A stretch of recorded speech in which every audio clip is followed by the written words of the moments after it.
हम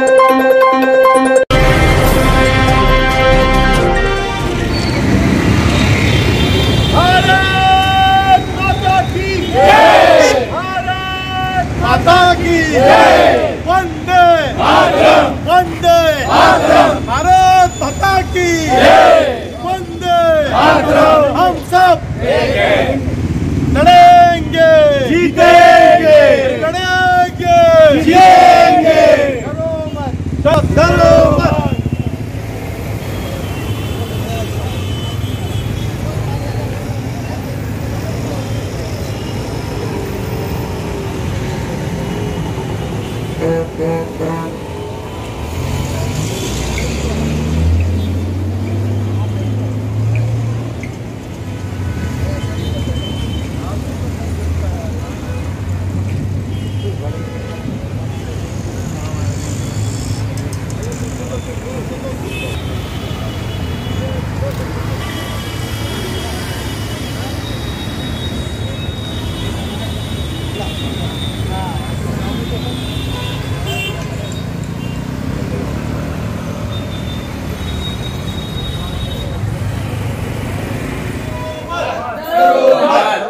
मत। भारत माता की जय, भारत माता की जय। कांग्रेस के वरिष्ठ नेता राहुल गांधी की सदस्यता रद्द होने के बाद लगातार कांग्रेस ने पूरे देश में एक अभियान चला रही है, जिसका नाम दिया गया है संकल्प सत्याग्रह। यह पूरे देश में चलाया जा रहा है। हालांकि कांग्रेस पार्टी के सर्वेसर्वा अध्यक्ष उन्होंने यह घोषणा की थी कि आज सुबह 11 बजे से लेकर शाम 5 बजे तक यह सत्याग्रह चलेगा। हालांकि यह शांतिपूर्वक चलाया जाएगा, क्योंकि कांग्रेस हमेशा जो है शांति में भरोसा रखती है, अहिंसा में भरोसा नहीं रखती है, विश्वास नहीं रखती है।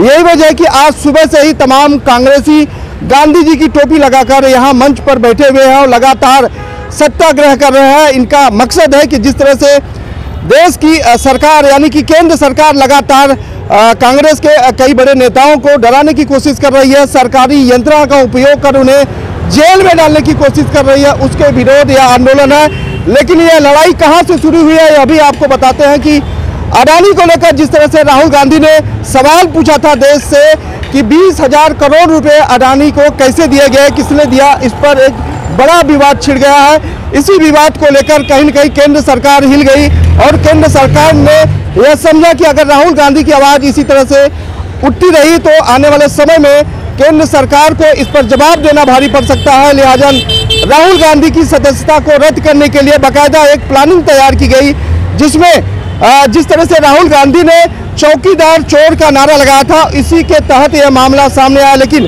कई मंच पर देखा गया भारतीय जनता पार्टी के तमाम नेता राहुल गांधी को भी चोर बोलते हैं, लेकिन अब तक कोई कार्रवाई नहीं हुई। लिहाजा कांग्रेस इस पर भी सवाल पूछती है कि जब भारतीय जनता पार्टी इस तरह के वक्तव्य देती है उनके ऊपर कार्रवाई नहीं होती है, लेकिन अगर कांग्रेस इस तरह के वक्तव्य देती है उनके ऊपर कार्रवाई हो। फिलहाल दिखाएंगे कि किस तरह से पूरे देश में इस तरह से कांग्रेस का जो है सत्याग्रह चलाया जा रहा है। तमाम कांग्रेसी कड़ी धूप में बैठकर यहाँ पर सत्याग्रह में शामिल हुए हैं और लगातार लोगों की मांग है राहुल गांधी के साथ जिस तरह से साजिश के तहत उनकी संसदीय सदस्यता को रद्द किया गया है, वह बेहद गलत तरीके से किया गया है, उस पर उन्हें जवाब चाहिए। लेकिन एक तस्वीरें दिखाएंगे जिसमें हर शख्स के पास वो रखी हुई है, जिसमें सीधा बोला गया है डरो मत, यानी कि राहुल गांधी ने सीधी तरह से यह आह्वान किया है, वह डरने वाले नहीं है। इसी तरह से देश के खिलाफ आवाज उठाते रहेंगे, केंद्र सरकार के खिलाफ आवाज उठाते रहेंगे। फिलहाल जो सत्याग्रह में बैठे हैं उनसे भी हम बातचीत कर लेंगे। सर, कब से आप लोग बैठे हैं, ये संकल्पना कब तक चलेगी? ये संकल्प सत्याग्रह हम सुबह 10 बजे से बैठे हैं और यहाँ पे हम लोग 5 बजे तक बैठने वाले हैं। और ये हम लोग का बैठे हैं कि हमारे माननीय नेता राहुल गांधी जी की जो सदस्यता रद्द की है वो उसके हिसाब से बैठे। वहाँ पे हम लोग जानना चाहते हैं कि जो न्यायालय ने 30 दिन का टाइम दिया था, 30 दिन के टाइम दिए थे, 24 घंटे में क्या लोग को हुआ कि 24 घंटे में पूरा उन लोग ने मिल के पूरा सदस्यता रद्द की। कालू भाई, सर एक जानकारी चाहेंगे, क्या यह साजिश के तहत किया गया? साजिश तो दिखती है क्योंकि 24 घंटे में इस प्रकार का रिएक्शन कभी हुआ नहीं है और तुरंत अगर कुछ कोर्ट में होता है उसमें अपील होती है, समय दिया जाता है। और एक जो गांधी परिवार ने देश की एकता और अखंडता के लिए इंदिरा जी ने, राजीव जी ने अपने प्राणों की बलिदान किया था, ऐसे परिवार के व्यक्ति जो लोगों में एक भावना उनके प्रति आज हुई है, जबकि उन्होंने 30 इतने हज़ार किलोमीटर चलने के बाद एक लोगों में एक माहौल तैयार हुआ है कि इस देश का अगला जो नेता है, अगला प्रधानमंत्री अगर कोई है तो राहुल गांधी। और ये जब केंद्र शासन को पता चला तो उनके खिलाफ ये षड्यंत्र शुरू हुआ है और इस षड्यंत्र का निषेध करने के लिए आज हमारे ऑल इंडिया कांग्रेस कमेटी के अध्यक्ष और बम्बई कांग्रेस के अध्यक्ष भाई जगताप जी के नेतृत्व में हर जिले में शांतिपूर्ण इस प्रकार का हम एक वातावरण तैयार कर रहे हैं। और लोगों में जो भावना है, आज हम सबसे बात करते तो लोग बोलते हैं कि ये गलत हुआ है, और ये आपको 2024 में इसका डिसीजन आएगा। और हमारा संकल्प जो है, जो देश का नेता कैसा हो, राहुल गांधी जैसा हो, ये संकल्प हमारे देश की जनता का पूरा होगा। सर जी, डरो मत का बैनर क्या संदेश दे रहे हैं? डरो मत का बैनर संदेश दे रहा है कि हम लोग डरने वाले में से नहीं है, हम लोग गांधी जी के विचार से चल रहे हैं और हम लोग बिल्कुल डरने वाले में से नहीं है। और जो लोगों ने बोला ना कि मोदी ओबीसी में आता है, मैं आपको बताना चाहता हूँ आपके चैनल के माध्यम से कि हर मोदी ने ओबीसी नहीं होता है, यानी एकदम गलत बात है। जो लोग अफवाह फैला रहे हैं कि ओबीसी के ऊपर वो लोग कर रहे हैं, मगर हर मोदी ना ओबीसी नहीं होता है। तो यानी कि जानबूझकर यह प्लानिंग की गई है कि मोदी ओबीसी में आते हैं और एक ऐसे समाज को राहुल गांधी ने अपमान किया है, बेहद गलत है। और ये पूरी प्लानिंग के तहत बताया गया है जिसमें मोदी को ऊपर किया जाए और राहुल गांधी को बदनाम किया जाए। राजपत जी, किस सवाल से भारतीय जनता पार्टी डरी हुई है?